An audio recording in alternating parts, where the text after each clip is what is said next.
Colby, math.com.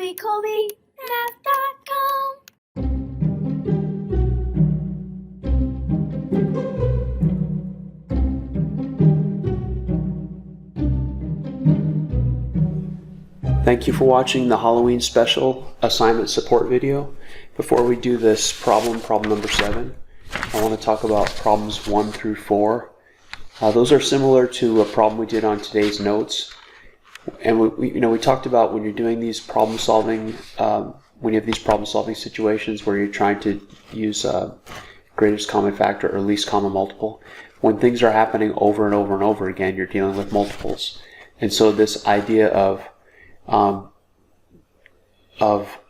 using a month on Neptune as the alignment of 2 of its 7 moons, you have to think about if the 2 moons are aligned, how long will it take for them to align again?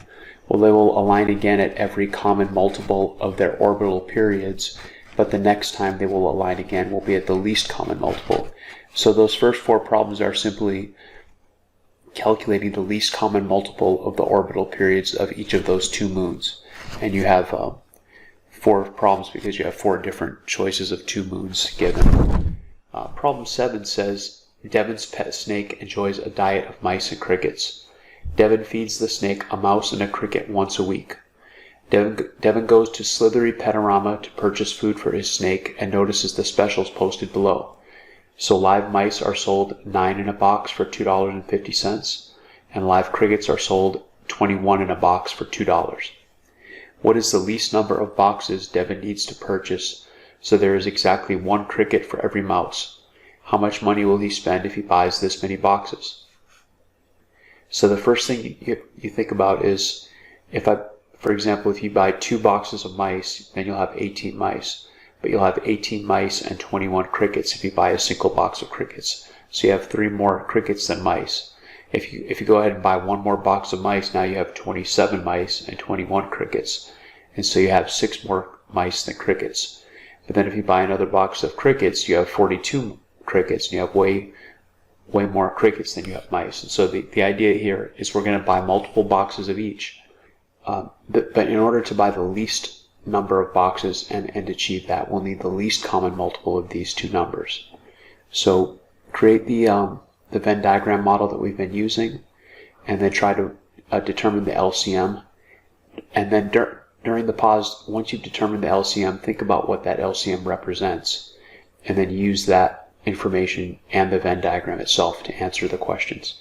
Come back after the pause and see how you did. Paused.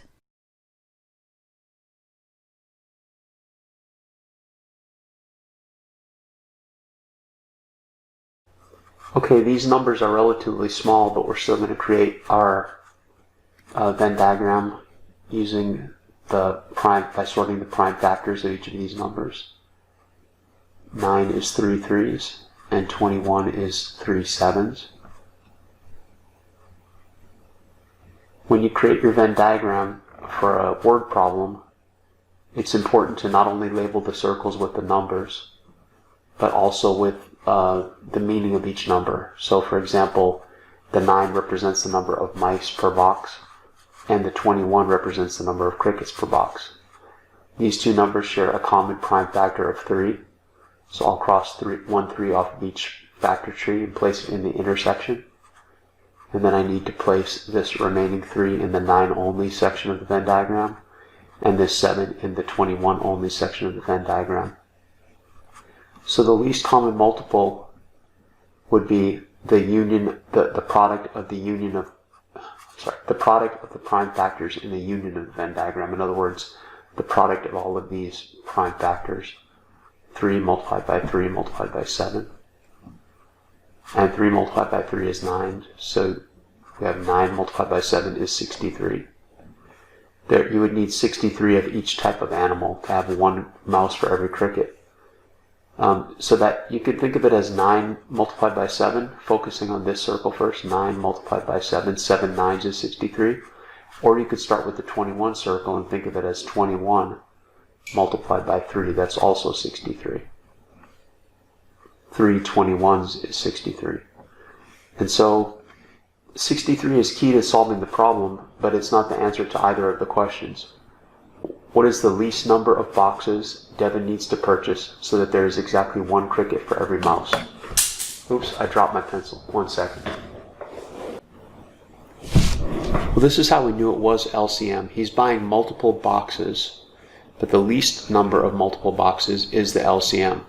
Well, the LCM represents 63 mice and 63 crickets, so we have to use that to figure out how many boxes of each. And the key is right here. There are 9 mice per box, so he would need to buy 7 boxes of 9 mice. 7 boxes of mice to get the 63 mice. And he would need to buy, there are 21 crickets to a box, he would need to buy 3 boxes of crickets. So the least number of boxes he would need to purchase would be 7 plus 3, or 10 boxes. That's the answer to the first part of the problem. The second part of the problem involves calculating the price of all that. And so the total cost will be equal to 7 boxes of mice multiplied by the cost of a box of mice, which is $2.50. Plus, he buys 3 boxes of crickets. We'll multiply that by the price of a box of crickets, which is $2. 7 multiplied by 250. I would just think of 4 multiplied by 250, because 4 multiplied by 2.5 is 10. And that leaves me three more 250s, which is $7.50. So this is $17.50. You could, of course, do that using traditional algorithm on the side, but you'll get the same result. Plus 3 times 2 is $6. So the total cost would be $23.50 for those 10 boxes. Okay, I hope that helped with the assignment. Thank you for taking the time to watch the Halloween special assignment support video. I'll see you tomorrow.